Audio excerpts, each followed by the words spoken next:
that even mean, Bowers Game Corner? Ahoy there, YouTube! I'm back again for another episode of Skip the Rules, and today we're skipping the rules from Trashed from Winning Move Games. This is for 2 to 4 players, ages 7+.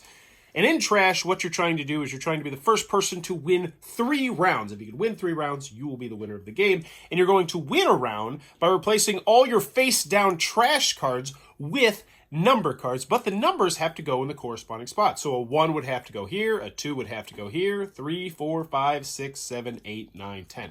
It's very similar to that old trash game or garbage game you might play with just a typical deck of cards. However, this one has some special cards mixed in, which we'll talk a little bit about.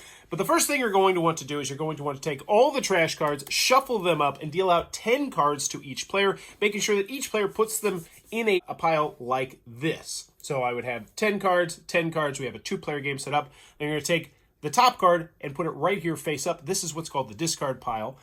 And now we're ready to start the game. So the player to the left of the dealer will go first, and you'll repeat that going clockwise after each player's turn is over. So on your turn, what you're going to do, it's really quite simple. You are either going to draw the top face down card or the top face up card.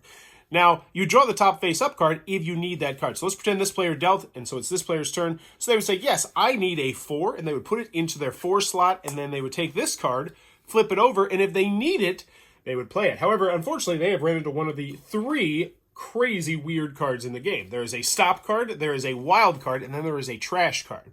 When you run into a stop card, it's really quite simple. Your turn's over. You discard the card, and it goes on to the next player. And yes, even if you draw the top card of the deck, and it's a stop card, that still is the end of a turn. I know, bummer.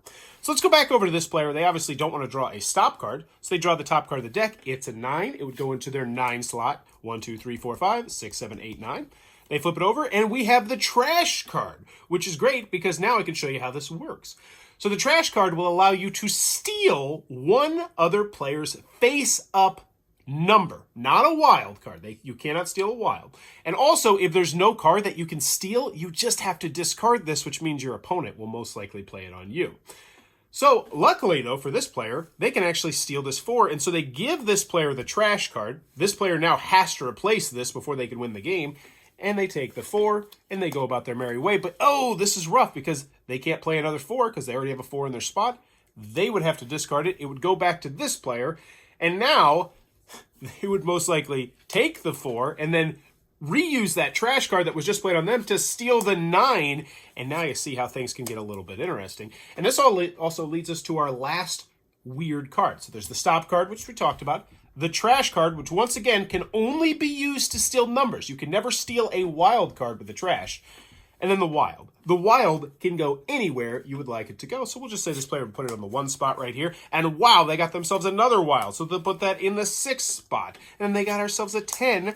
And then they would discard it. One other super cool aspect of the wild is you can actually replace a wild with the number that's supposed to go there. So for instance, if it was this player's turn and they saw the 7 here, they could put the 7 right there and then move the wild somewhere else because wilds are spectacular.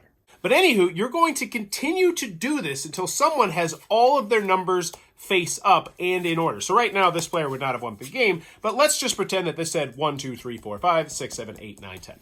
Let's just pretend. That player has now won the round, which means all the cards that are up immediately get reshuffled and redealt. But the player who completed that round now only has 9 cards that they need to do, whereas the players that did not win the round, which in this case would be the other player, since we're playing a 2-player game, would still have 10 cards out. So now this player has 1 extra card they need to do, but the penalty is if a 10 ever comes up, this player will never, ever need it, and this player will. So once you've got your next round set up, the player to the left of the person who won the last round will go first. And you're going to play another full round of the game. If this player over here wins, then it will be 9 versus 9 for the next round. However, if this player wins, then it will be 10 versus 8. And if you ever win a round when you only have 8 cards out, you're the winner of the game. But that's how you're going to play Trash from Winning Move Games. If this video helped you out, please consider clicking on that like button and let me know in the comments below where in the world I helped you out. And as always, go have some fun. Thanks for your time, YouTube.